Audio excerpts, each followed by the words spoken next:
back to our financial markets lecture from last week. What we see here is this expectations hypothesis of the yield curve.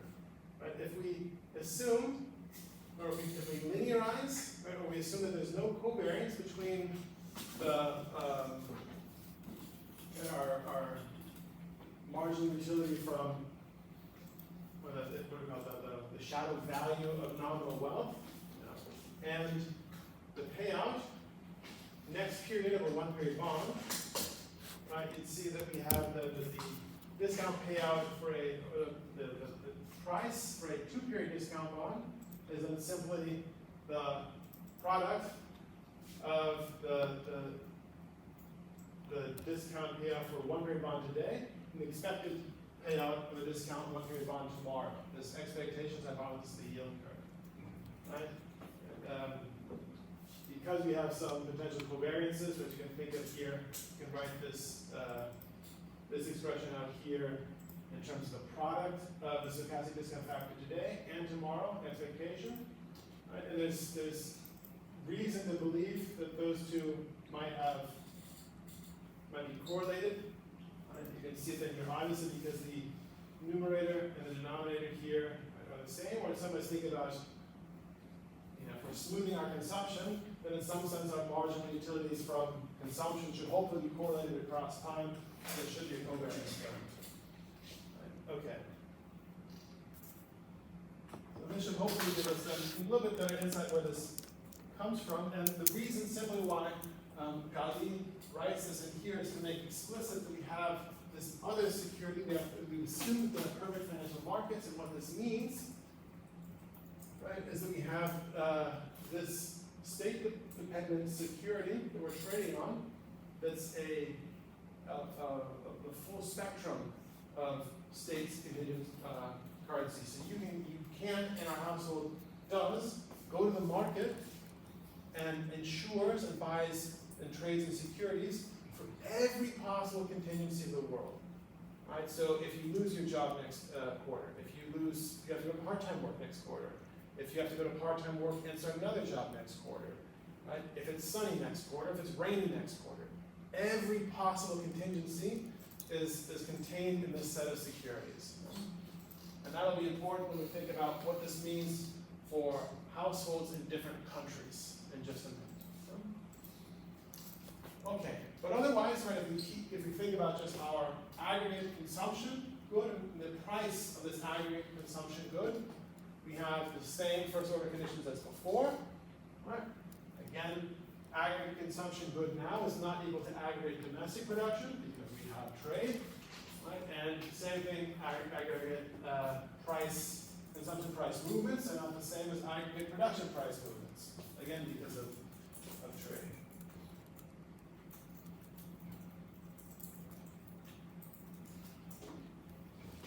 Okay. We want to think about a couple of terms here. One being our terms of trade.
Write down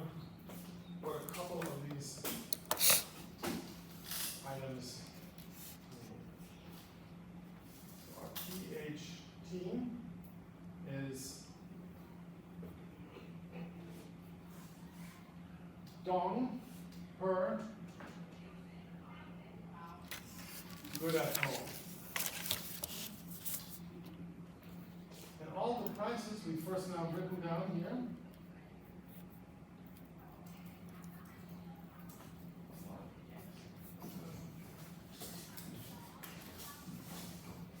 Go back to our budget constraint here. These are all prices in our home currency. Thank you.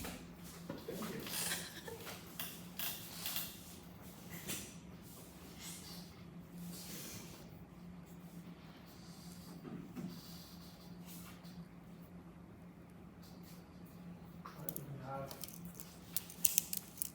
hydrogen P.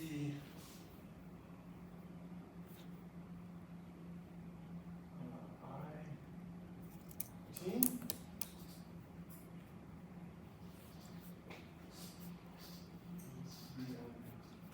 Per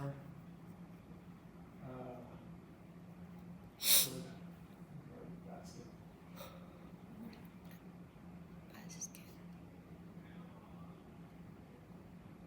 H.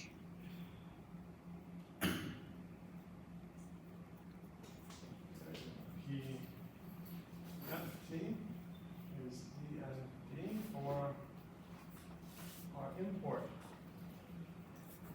basket. PIPJ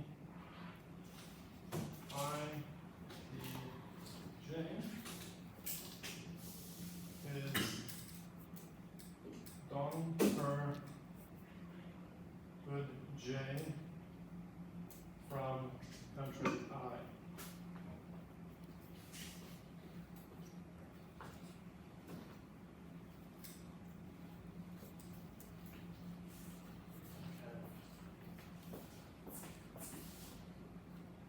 So we're going to define things. Relative price of imports to exports.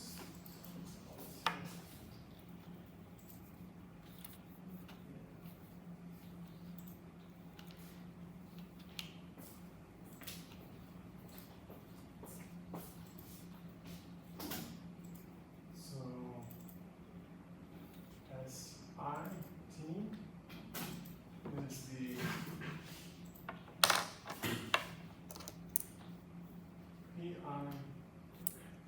PIT over PHT,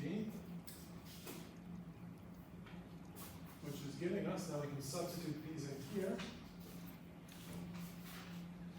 So P and V per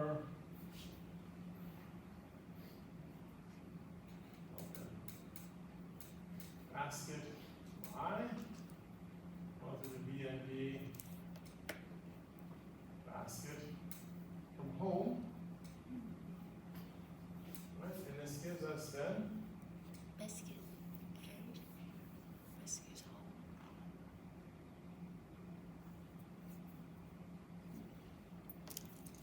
right, so it's the price of the goods basket in country I, not in dong, but in terms of our basket. And we have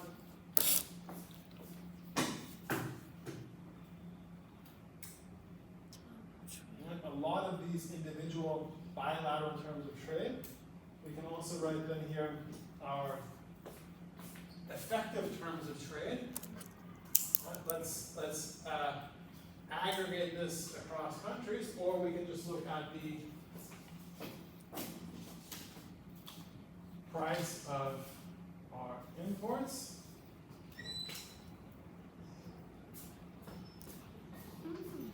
Relative to our price of our domestic goods or the price of our exports. But remember, this is the price of our exports because we charge people dong for our goods, obviously at home in Vietnam, but also when we're exporting. Right? We're not setting the price of our exports in a foreign currency. Something that many countries, or many companies in many countries do. Right, so again, here we're gonna get something very similar, VND for import basket.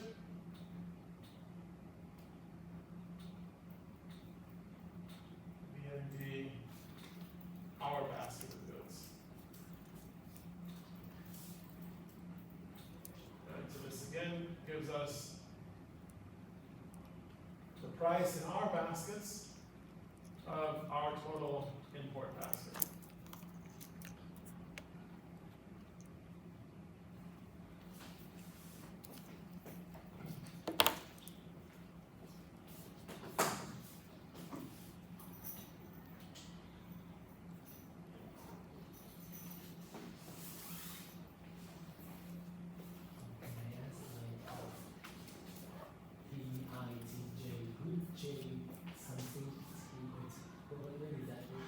This is good.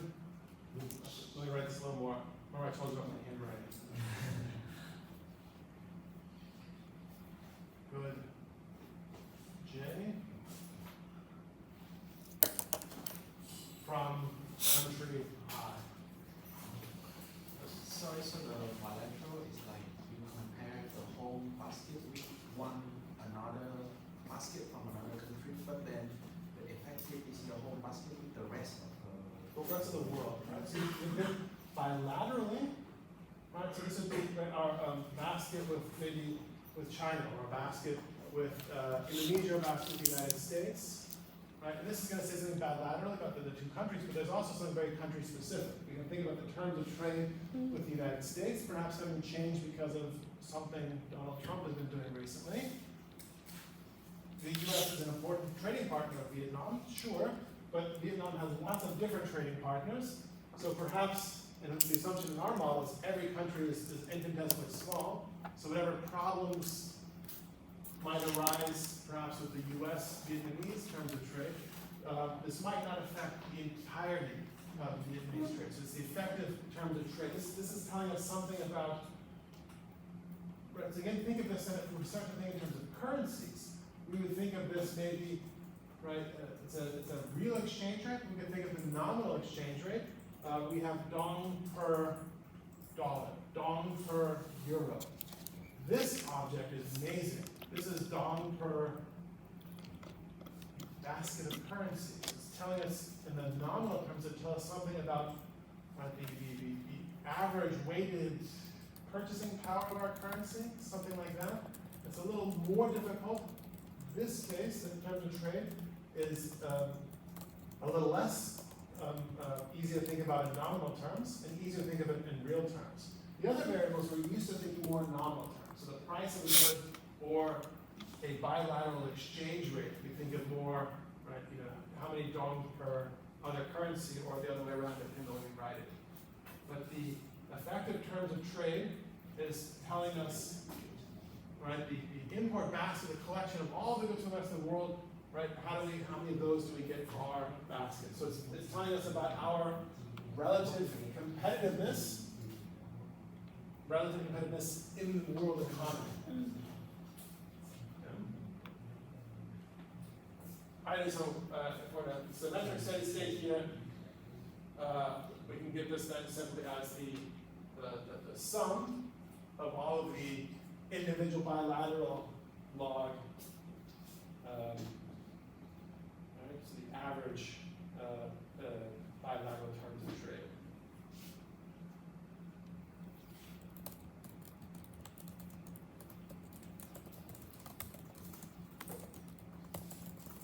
Our consumer price index, we can then write that. So this is important here. So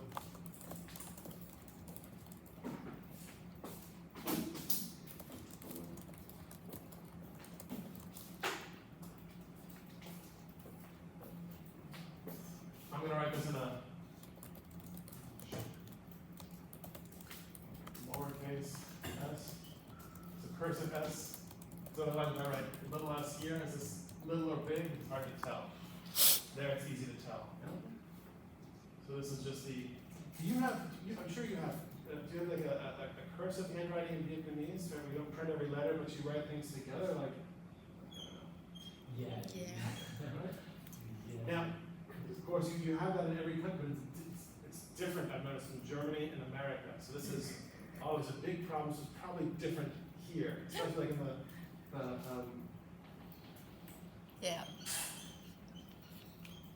right, this is good, or, right, I don't know, it's quick, so we have some various, the Germans, like, they're looking like I'm, you know, some crazy person from the moon when I write American cursive. I don't know, it's, do yours look like this, or The Japanese one? yeah. Yeah. Some use pretty much like That feels like, I don't know, so, the Germans have been some weird, I don't know, the Germans are weird with their letters. Probably not something to be reported, but I mean weird in a good way. Okay, so there's just a log of equals log s t, and so we get then, right, our lowercase pf t minus the lowercase pht.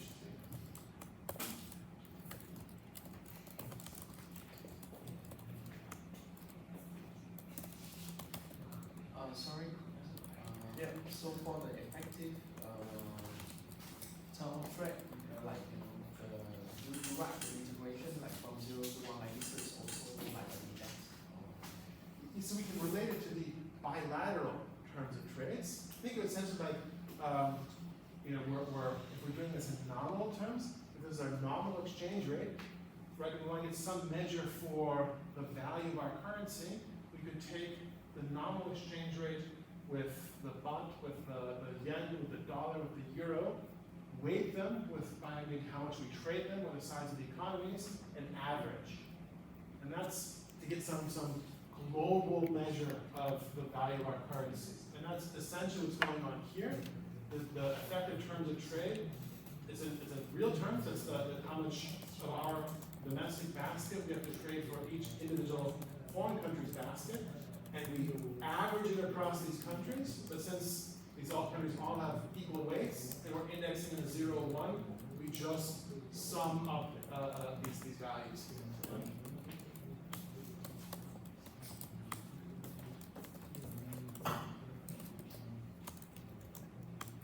Okay, our consumption price index is the weighted average logarithmization of the log domestic price on log foreign price. Right, if we're completely open, alpha is equal to 1. Right, we're just consuming.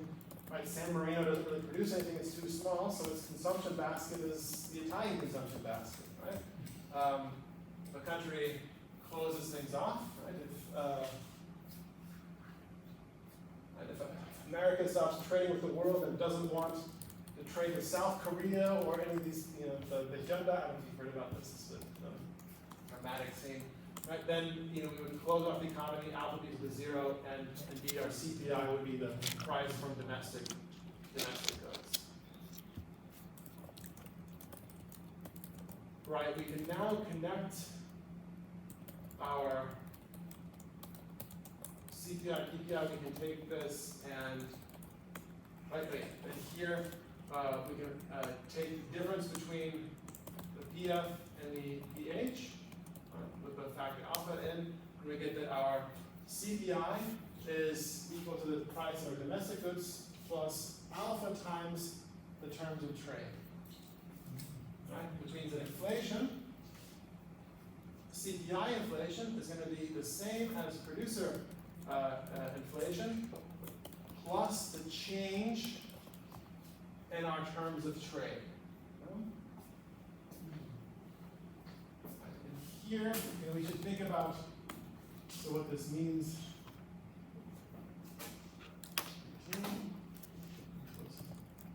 PHT plus alpha delta S. So the inflation experienced by our consumers will be higher than the inflation of the price that we produce if the terms of trade have gone up.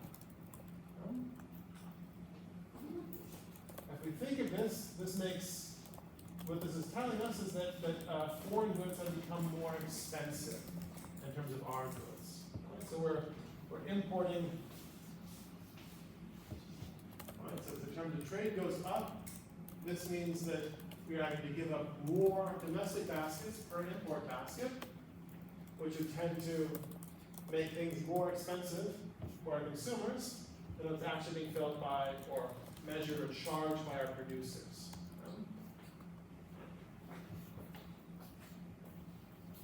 Right, or in other words, we can think of this gap between these two measures of inflation is proportional to the terms of trade. Or, yeah. And then the gap between the inflations is proportional to the change in the terms of trade. Okay, the law of one price. We talked about some arbitrage with measures of goods last week. And this is telling us that we can figure out, right, we looked at this I think with gold was one example, and we looked at the price of gold in Ho Chi Minh City per gram and the price of gold in Bhutan, right, I think in Nguyen, and we were able to then figure out what the exchange rate between the dong and the Nguyen is. Right, solve this epsilon t here. Right, okay, and why does this have to be the same? Because otherwise we could trade, right, sell one and buy the other and make an infinite profit. Right. We also thought about what this won't hold, right, or might not hold. Right. If cafe sua in Bhutan is cheaper or more expensive, let's say, than here, I can't buy 1,000 cafe suas, get an airplane, and fly to Bhutan and sell them. Well, I could, but they wouldn't be any good by the time I got there. So we can't exploit that. So there's many cases, non-tradables, services, right, where the law of one price wouldn't hold. Right? But if we assume that it holds on the individual level, we're going to get define the exchange rate here. Now, it's always important, right, be familiar, be used to using either one. Let's figure out what the notation is for the exchange rate here. So we have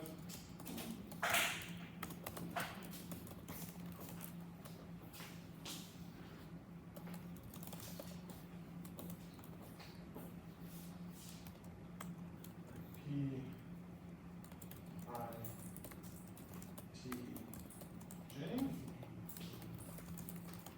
Alright, so this would be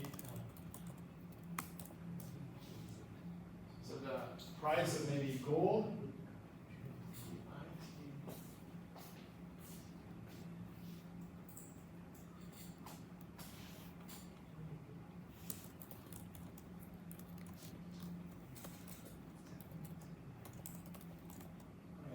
This is even better. So this is good J from country I.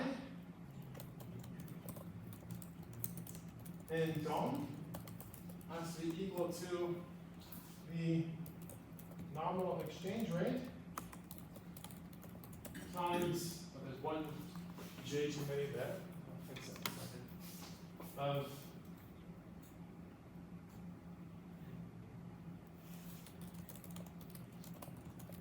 let's see here.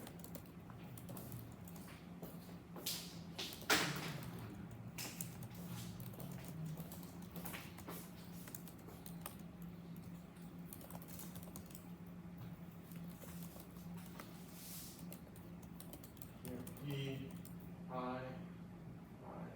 T J is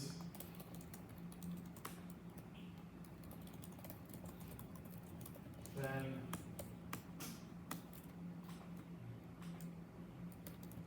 foreign currency I per good J from I. And so we're defining the exchange rate so that for any individual good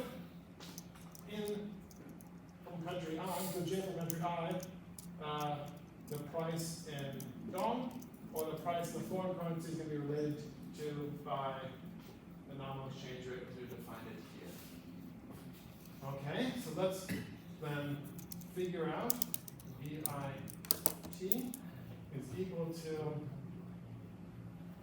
PITJ over PIITJ, which is Vietnamese dong per good J from I to foreign currency country I,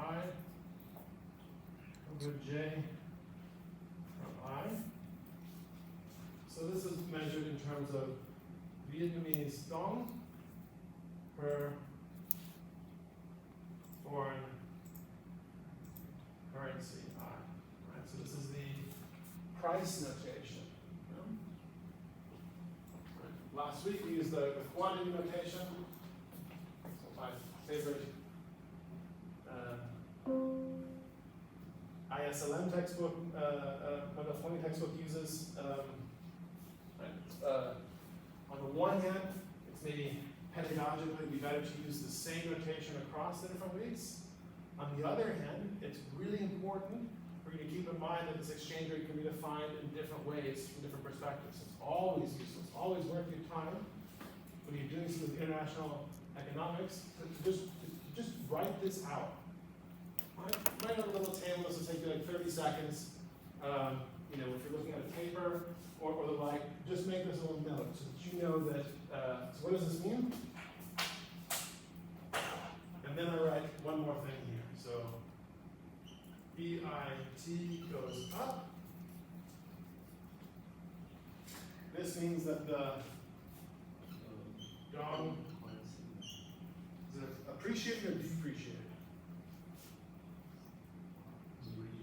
Depreciates. Yeah? Depreciate. All right. We have here also. So same thing when S goes up, then Vietnamese goods depreciate. So we have, so the exchange rates going up is a bad thing for the value of our currency or the value of our goods. It means they're worth less.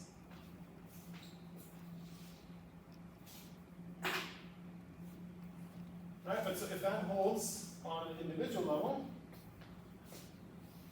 right, then we can aggregate over individual goods, and it'll hold on the aggregate level.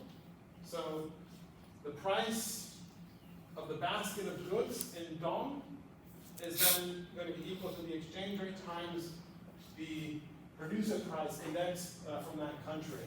So the price of country I's goods in terms of country I's currency.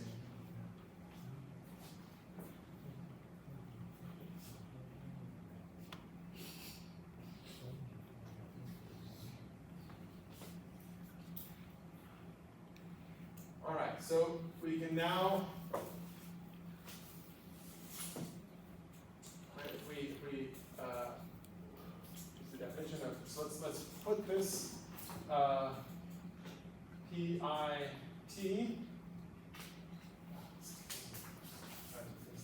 Can't go back and forth.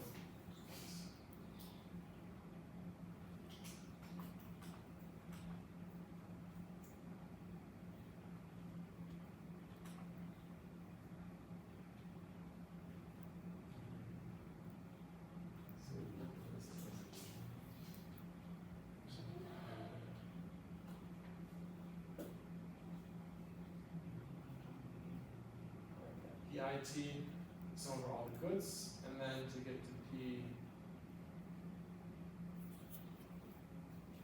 PFT,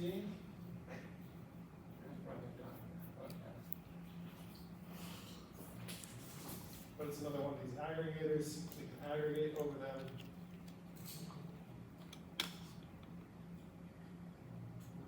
Aggregate over all the countries up to log linear approximation. Then it's just going to be the sum of the individual bilateral exchange rates and the individual country producer price indices. We're going to define then here the log effective nominal exchange rate. Right, this is what I was just telling you, kind of like the weight of all of our currencies. Right, so it's giving log the effective nominal exchange rate. So the way to think about this is if the exchange rate, what it's written here, of the dong to the dollar goes up, but the dong to the euro goes down, has our currency appreciated or depreciated? Well, it's hard to say. It's appreciated versus the dollar, or versus the euro, but depreciated versus the dollar. So what's happened in general, right? Is our currency worth more or worth less? How can we get a world perspective on this? And that's what we get effective nominal exchange rate. And we're just going to take the average here. The average is just the sum. If you have a model where we have different countries and different sizes, you would weight the currencies differently. This is why if you look at tables like the IMF, you'll see trade-weighted exchange rates giving you the effective exchange rate. Okay. And then we have now a PT star, which is the average of individual countries' producer price indices, and we're going to call this the world price index. And so now we can relate this then to the terms of trade. Think of the real exchange rate is equal to the effective nominal exchange rate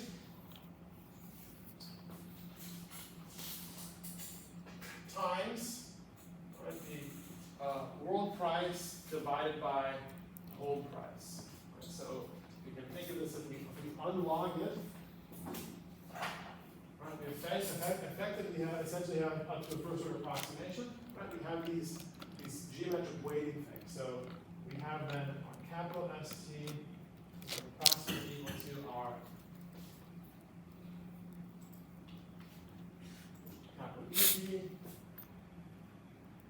PT star over PT H. Alright, so if we think in terms of the units, this would be what's defined here, would be VND for other currencies, I'll just call them currencies, times this is then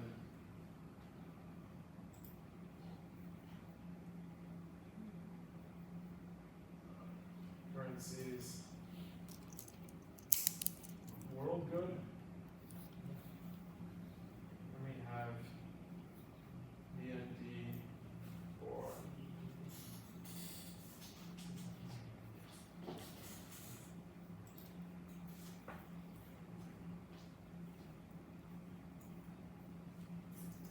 home good basket age.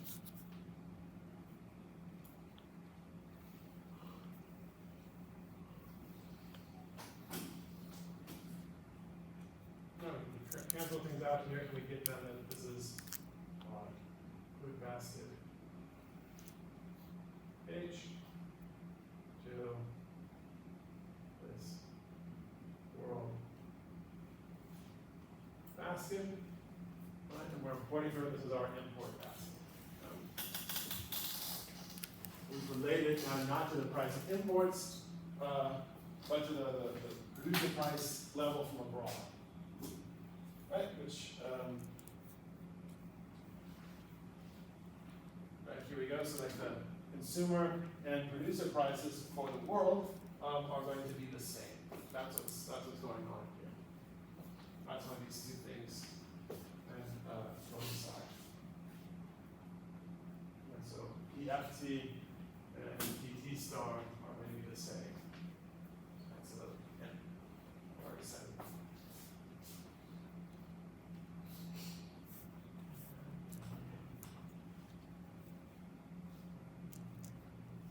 Alright, we can back up the real exchange rate, the bilateral real exchange rate, country by country.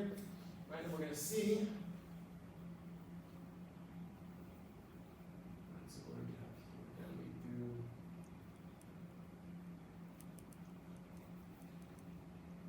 individual country.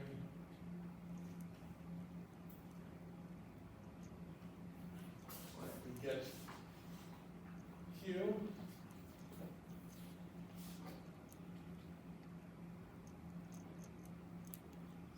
Q and S. If you look, so this is look at this carefully here. This is the real exchange rate is defined in terms of our consumption price indices, not in our producer price indices.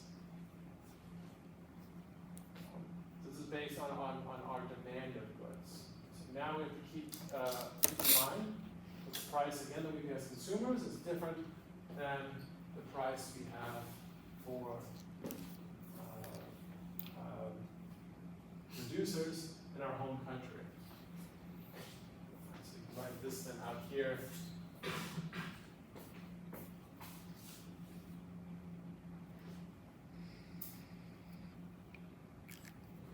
Undo the log.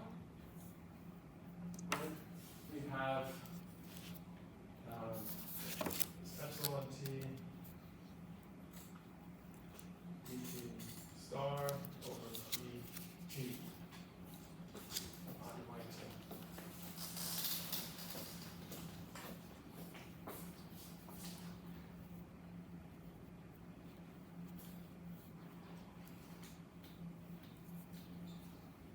That's why we call this the terms of trade. It's based on the price of our goods that we trade abroad. This is the real exchange rate. This is done from the consumer's perspective. And so we can see that the terms of trade, right, we hold the world's currency prices constant, also our imports constant, price constant. If our producer prices go up, this is going to make our products less competitive in the world market. Our terms of trade is going to go down. The real exchange rate is also going to go down, but by less, because PT contains PTH and other things. So by how much less? Well, it depends on how open we are. Right? It's going to depend on how much we consume of goods from abroad, which is what we see here in the final result. Right up here, I said it's worthwhile, so let's VND currencies times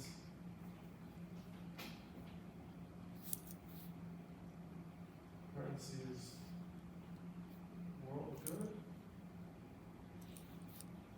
And this is a VND for our consumption basket.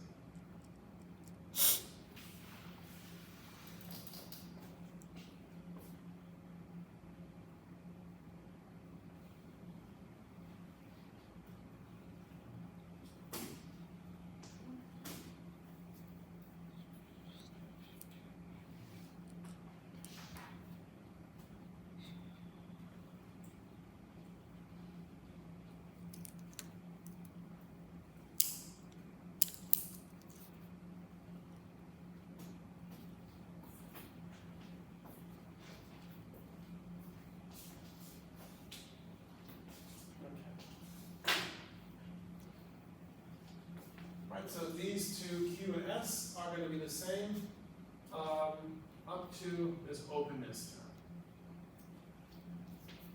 And openness is 0. If alpha is 0, then the two will be the same. If alpha is equal to 1, then our real exchange rate is going to be, log terms is going to be constant. It'll be independent of.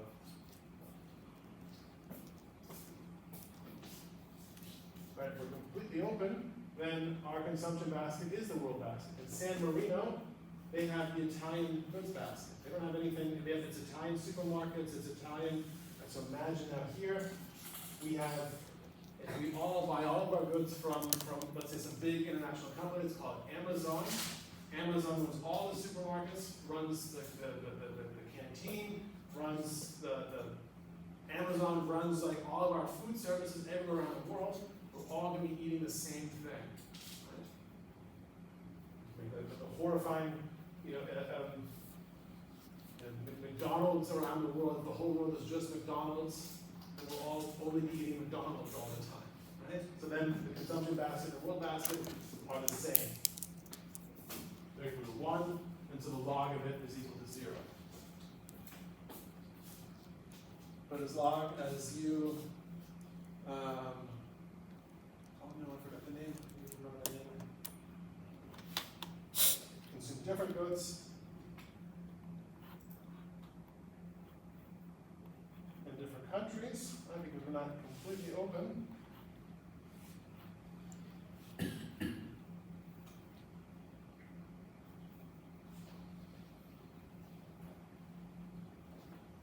Then those two will be connected.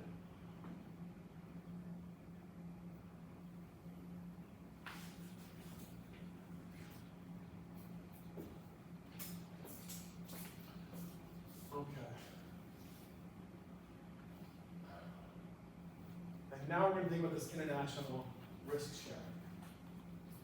So if we all have access to these securities,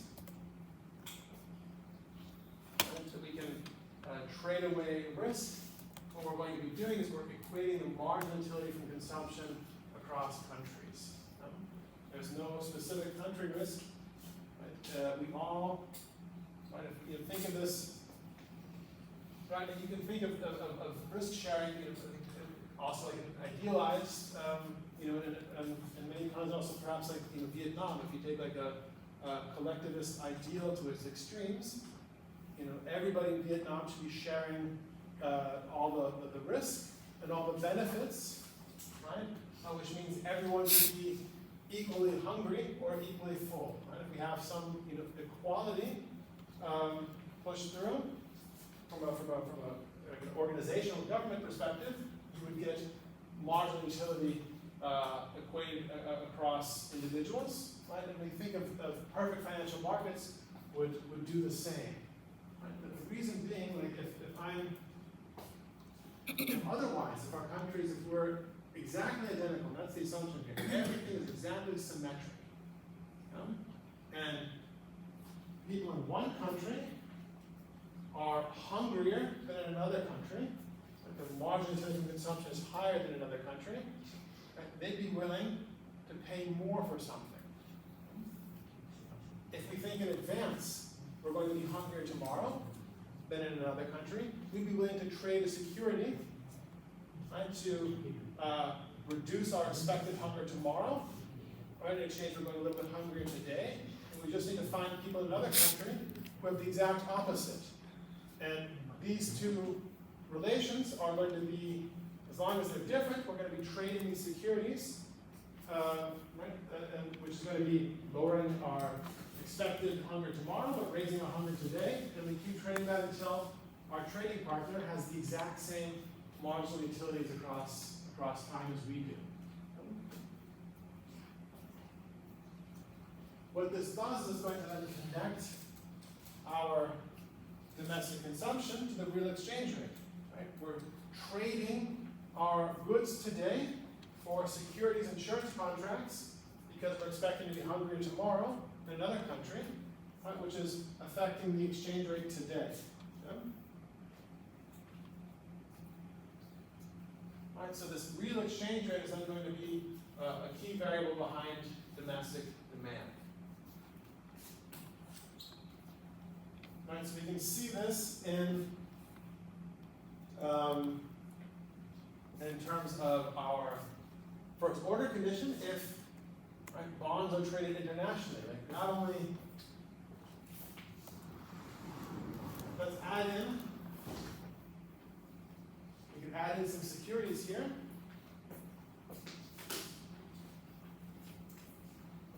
Right, we can add in, right, maybe a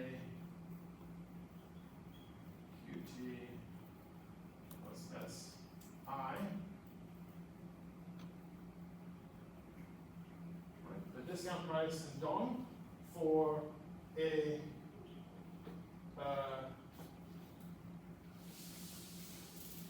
bond, for a German bond, and then it pays out the ones that we bought yesterday, B I T plus S minus 1. They pay out in euros. Right, we want to go, then we multiply that with our euro, exchange it with the euro to give us the dollar payout. Now, we're also participating in the German bond market, and the Germans, they also have our Vietnamese bonds here. Right? And we have a collection, entire collection of these insurance contracts in every country and every currency. Right? So you get them a first order condition, right? No arbitrage that gets us the alternatively, we can price a discount bond in terms of our domestic first order condition, or how about how Germans would value our bonds? Right, it's going to be the German stochastic discount factor measured in dongs, or measured back, yeah. Right, so we have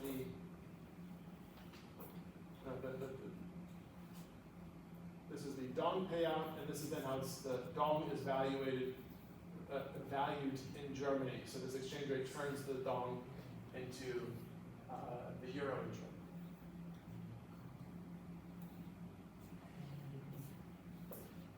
Right, if we combine these, we can now connect domestic consumption and consumption in any country up to changes in our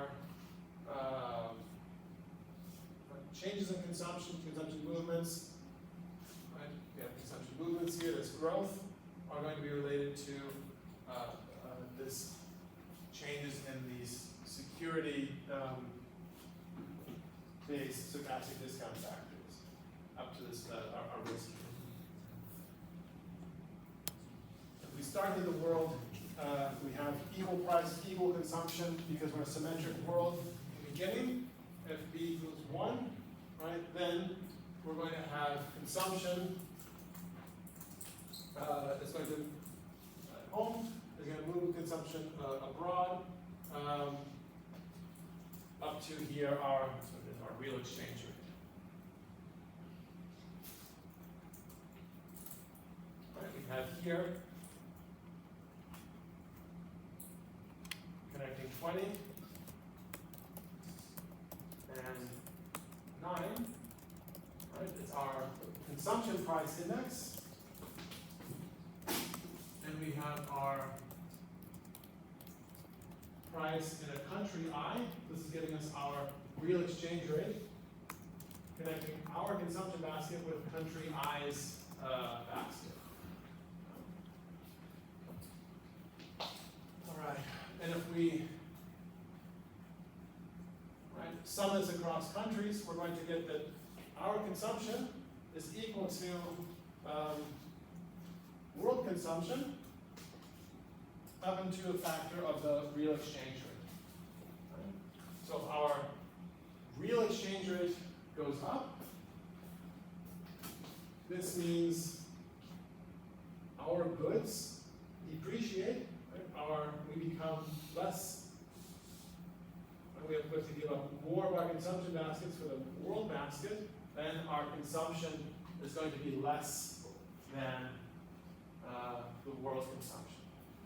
Also, it's important when we're deriving this sort of world versus our country perspective, the reason why this infinitesimal component was so useful is that we didn't have to include our own country when we're thinking about the rest of the world. Because our country is so small, and if we calculate world GDP with or without San Marino, exchange weighted, not exchange rate, that means nothing, right? That's so small. It's like, what's the size of, if we look at the world, I don't know, calculate population, like China versus San Marino, a billion people versus, what was it, 20,000. If we include or don't include San Marino, that's probably well within the measurement error of the population of China, right? We know the population of China exactly. Well, no, right? It's up to maybe plus minus 100,000, plus minus 5 San Marinos or something, right? So, right, it's inconsequential because San Marino is so small, right, in measuring things. All right. So this gives us then an interest rate parity condition. Right? If we relate the Q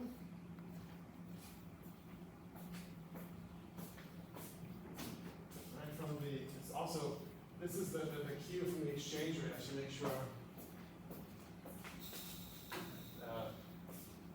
Budgets from this discount price.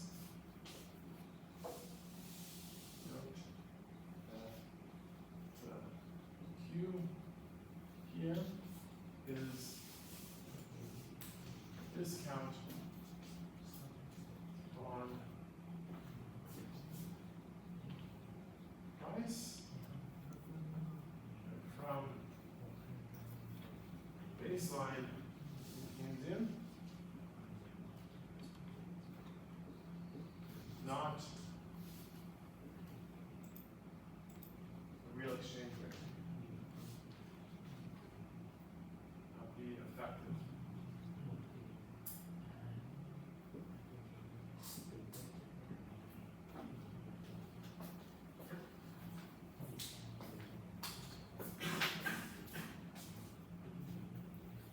Right, if we combine them, then we get an uncovered interest rate parity that is, right, like when we compared when we did the arbitrage conditions last week, and we started thinking about valuation of risk.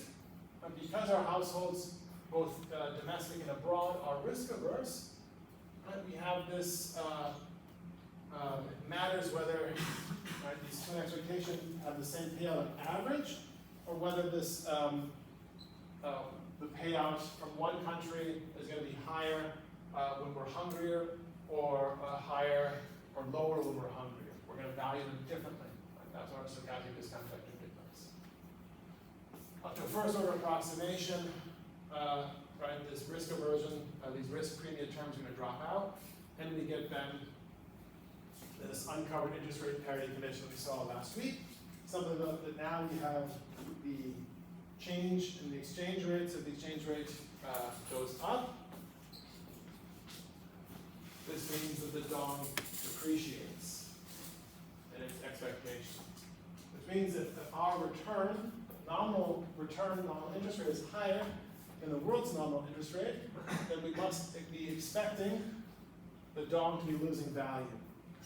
Right? So although per dong, you earn over the course of the year a higher return than you would per euro, the value, the loss of value in the dong over the course of the year is expected to render the return in euro exactly the same. Right? Remember, violations of uncovered interest rate parity is what's behind something called the carry trade, which you'll read a lot in finance newspapers. It was popular even a couple of years ago. With our log terms of trade, right, we can also connect this in terms of our real interest rate. Right? I'm sorry, the log terms of trade, we can connect to the uncovered interest rate parity. Right, we get then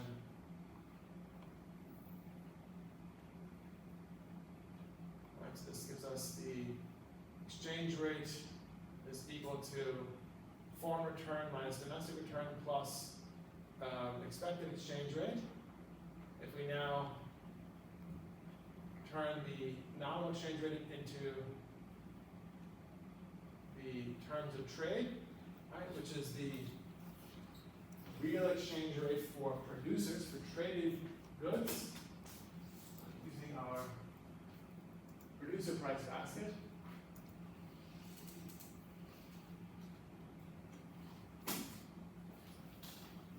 We have then our real return, the difference in the real returns. This is going to be going to give us the same, right, the same sort of result. You could rewrite this on the other side, have the real return domestically is equal to the real return abroad plus the expected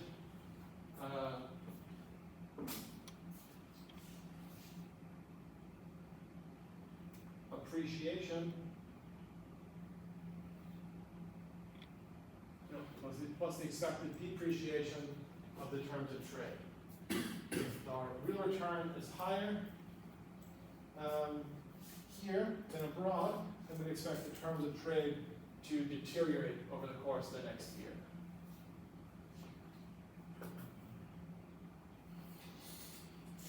It's going to be determined in the long run, these terms of trade. Right? We're going to have law of one price. These terms of trade are going to equal out in the long run. So we can solve this forward, right, and express on current terms of trade is simply expected interest rate, real interest rate differentials, current and future.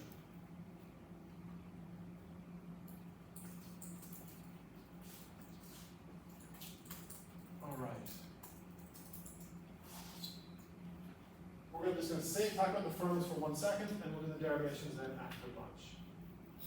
Right, so our firms are going to be just like yesterday, the last couple of days. They produce differentiated domestic goods under monopolistic competition. We're going to have this Calvo price setting, and we're going to have added in,